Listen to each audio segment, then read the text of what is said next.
Hello, my name is Austin Arter, and this is The Fiction Fix. This is a podcast where you bring me your writing problems, I try and help you out with them. Today, we're covering how to write consistently.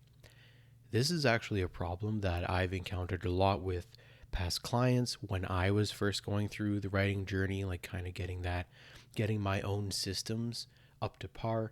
I've even spoken with tried and true veterans of the industry, sometimes New York Times best-selling authors, and they still have this problem. So it's kind of a major problem that writers across the board experience, irregardless of experience. And it could come up as you're doing NaNoWriMo, maybe you're trying to meet a deadline for a publisher, maybe you just want to finish the manuscript, but oftentimes writing consistently is the key to that goal. And the discipline that it takes in order to write consistently, or even just developing a system that feels good for you instead of the cookie cutter routines I see a lot of people go through where, I tried out Neil Gaiman's routine or Stephen King does it this way, but that doesn't work for me. Finding what works for you is very, very often the key to that goal. Over the course of many, many months, you'll end up accomplishing more. This could be something where I've found, say you compare 3 months side by side. Somebody who works, I have 5 hours on Saturday to do a quick bout, or I'm going to take a 3-day vacation. I'm going to write my book when I'm on that vacation, or any of those, trying to do a chunk of time. Maybe they try for once a week, or, versus somebody who I have 30 minutes on my lunch break. I'm going to turn that into a work bout, or somebody who says, okay, at 7 p.m. before I settle down to watch movies with my wife, I'm going to do this. I often see that even though it feels like they're doing a less amount of time, even per week, usually the person who consistently writes accomplishes more in the same time span than somebody who's doing hours of chunks, or even days of chunks.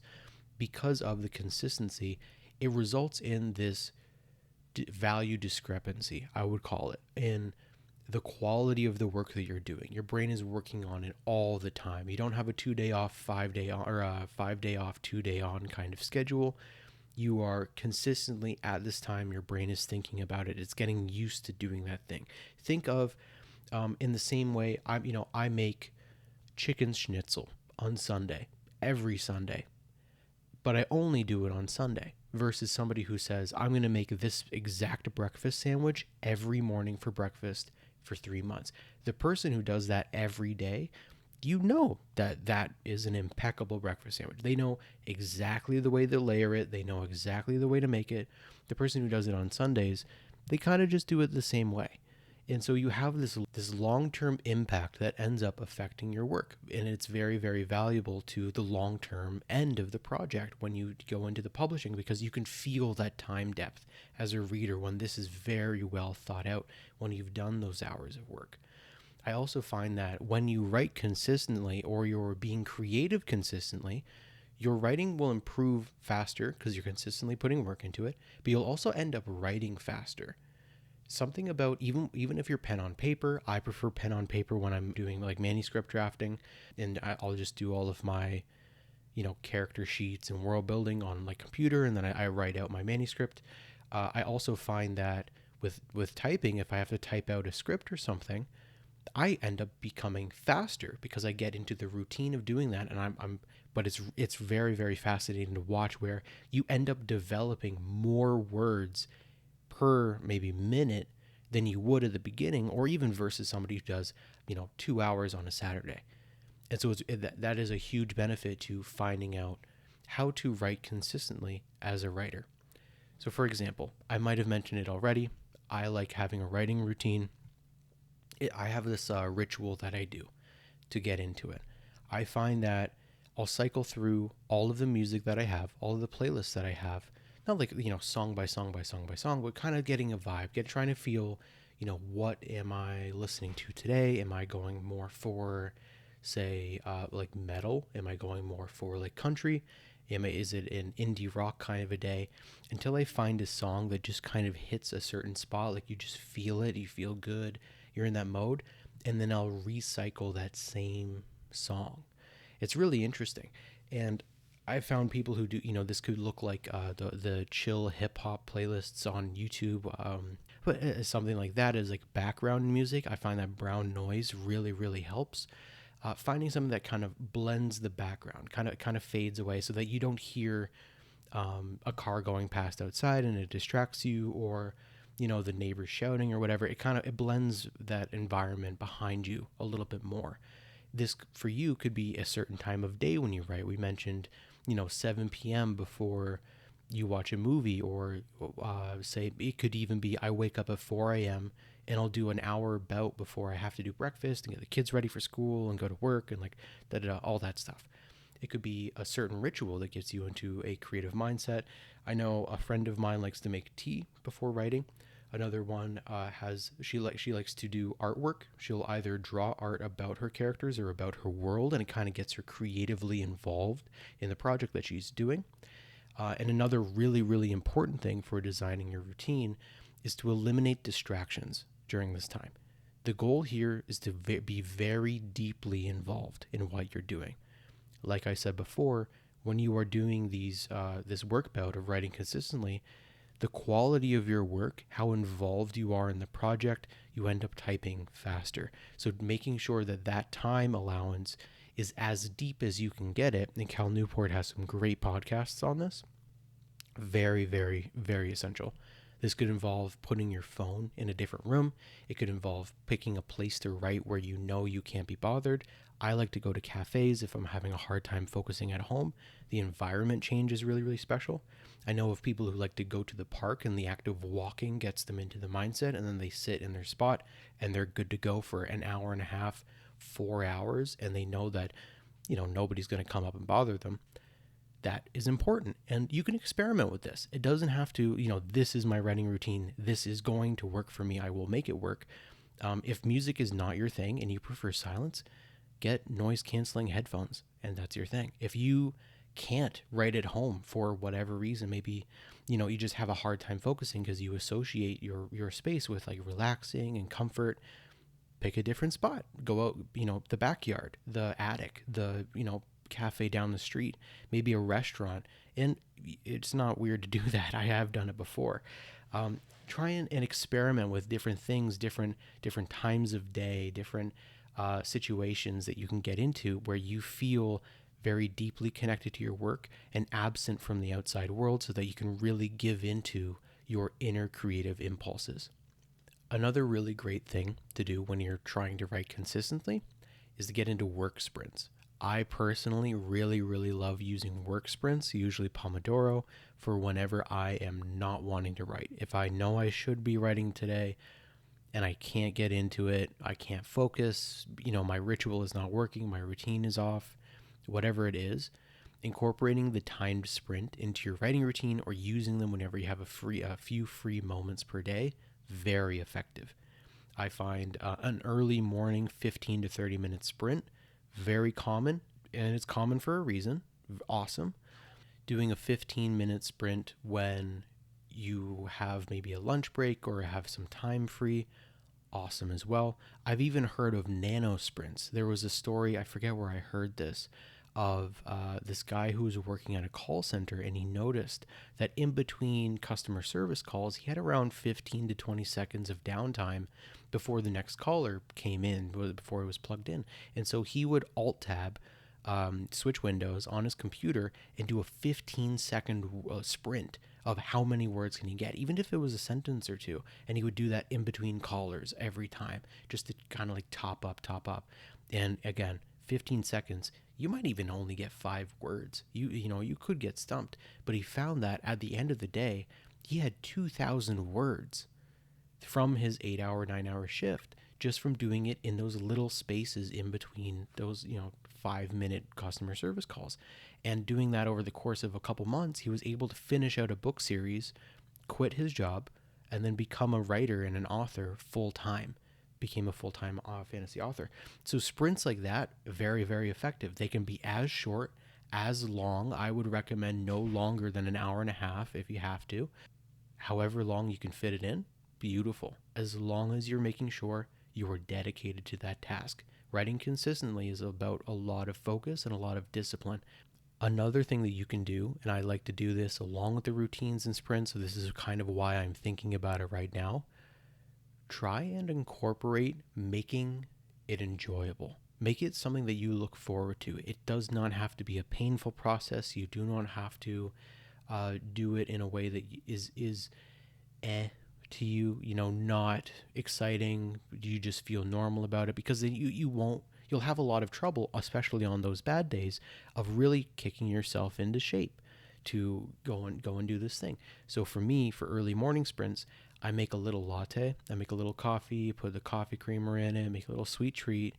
I'll do the bagel with the cream cheese, the whole 9 yards of it. So I have this like nice little thing. I'm looking forward to the meal, and I just I know if I'm sitting down for the meal, I'm gonna have my laptop open, and then in that little space, okay, well, I can't be chugging this coffee. So whenever I put the coffee down, guess what? I'm doing a little bit of work. Same thing with, say, you could same thing with music. Maybe it's a really comfortable pair of headphones. Maybe you're in your space on your computer. I purchased a custom keyboard because I type a lot. I type around 20,000 words a day, just on freelance projects and business related things, personal projects, etc. So getting a custom keyboard to where the tactile feel of the keys, I can swap them out. I know the key switches are different. I can change those out as well. I have a GMMK Pro, for anybody wondering. That was really important to me. It makes it more desirable for me to sit down because the tactile sensation of writing is very deeply enjoyable. So that is another thing that you can do. Bribe yourself. Bribe yourself to do it. If whatever works, works. This is your routine. You have to get yourself to write consistently. Nobody's going to tell you to. It is in the small moments of the day where often you are alone and you have only the whole voice in your head. So if a little sweet treat is what it takes, that's what it takes. If you have a favorite song that you have enough discipline to save only for when you're writing, or a playlist only for when you're writing, also works. And so getting into that kind of a habit makes it easier. It's something to look forward to. It can be a favorite part of your night to write every day. It's the calming space when you can get away from work and away from, nagging family or whatever. That's really, really important. And that can be another key to write consistently. Now, it's important to note at this point, especially, that it's not always going to be easy. I did mention there are going to be days you do not want to do it. You look at the page and there's no creativity and your brain's not making any noise. the keys are not tippy tapping and nothing's coming out. Some days it will feel like a chore. Even with all of the sweet treats, even with all of the music, it's going to feel like a slog. Sometimes you just have to make the agreement that, I'm going to do a 10-minute sprint and that's it for the day. I'm going to bang out, 3 minutes of writing, and that's fine. Because it's about keeping the impulse of being able to sit down, do an amount of writing, a little bit every day. Because again, any writing counts. Any writing counts. It could be 3 words. It's 3 more words than you did not have yesterday. It's really important. It's not about the final word count. It's about building a routine where you show up for yourself. You show up to do the project, to perform and give into the creative project itself, to do the characters justice, to tell the story, to tell it to your friends, or to tell it to future fans, even if it's only 100 words a day. You don't see, and nobody tells you when your favorite author has a shit day and they don't want to do it. Nobody will tell you that. They are not going to admit it themselves, but it does happen. Everybody has those days. So writing down your motivations for writing is another excellent way to reinforce to yourself why you're committing to this, even when it's hard. To remind yourself, no, I'm doing this because I really want that movie deal. Because how cool would it be to quit my job to write a sequel? That's why. That's why I'm sitting down and it's a slog and I fucking hate it. I want to be playing video games and I want to be having ice cream right now, but I'm going to do this instead. And you know what? I know that I'm not going to do it and I'm going to hate myself if I do an hour. So I'm going to do 5 minutes. And that is enough. That's enough. Things get done that way. It's more than the guy who only writes, Monday, maybe if he feels like it. It's more than that. That consistency is the foundation for the rest of your creative career. Remember to take breaks as part of a writing routine as well. It can seem counterproductive. You're taking breaks from writing. It can actually help you more in the long run and keep you from burnout, because that is something that could happen if you have these bad days too many times in a row. Now imagine if you were writing consistently, you're 3 weeks in, right? You've passed the 21 days, you have the habit, you're feeling good, you see that word count growing. It's not the battle, it's the war, and you feel great.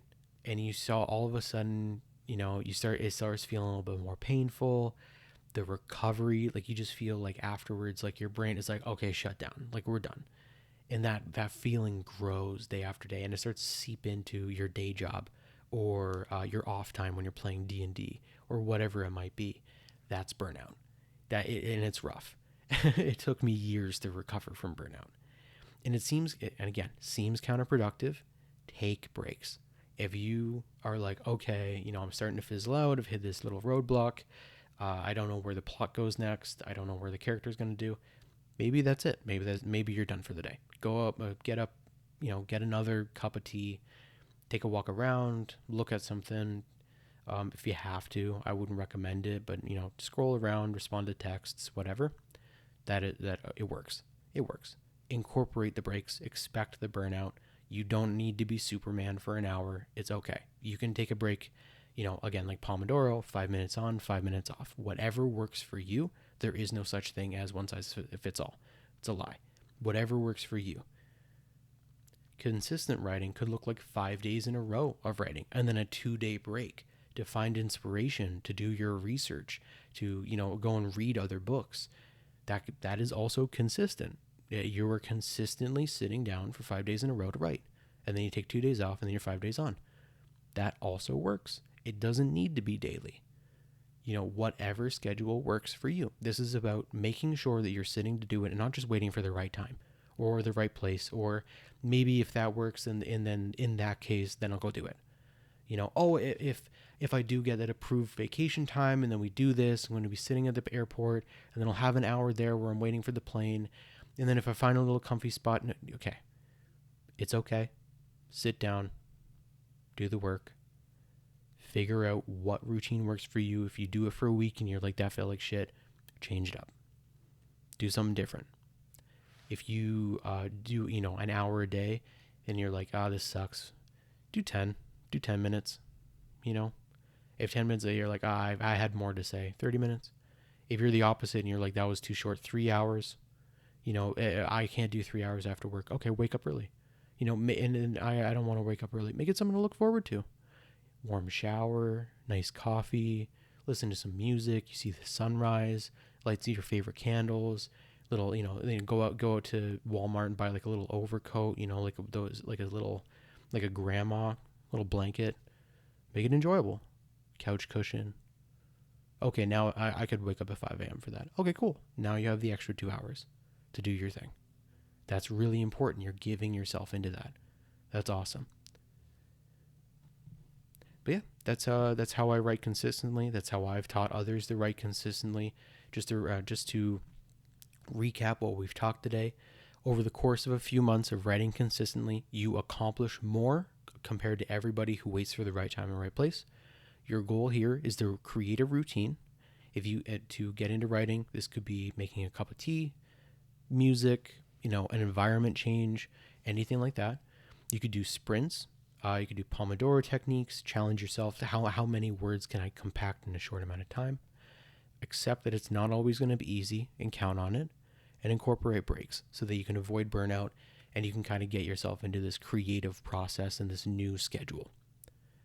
If you like the podcast, I really, really appreciate just share it with your friends, share it with another writer that you think might need it, save it for later, rate 5 stars on Spotify. That would be awesome. But most importantly, and if you do anything for this podcast, just DM me and tell me what you liked. Tell me what you hated. Tell me you fucking hated it. That would be really, really important to me. So, but anyways, I appreciate you. I look forward to all of the DMs and the 5 stars, whatever. Do whatever the fuck you want. But right, no matter what. See ya.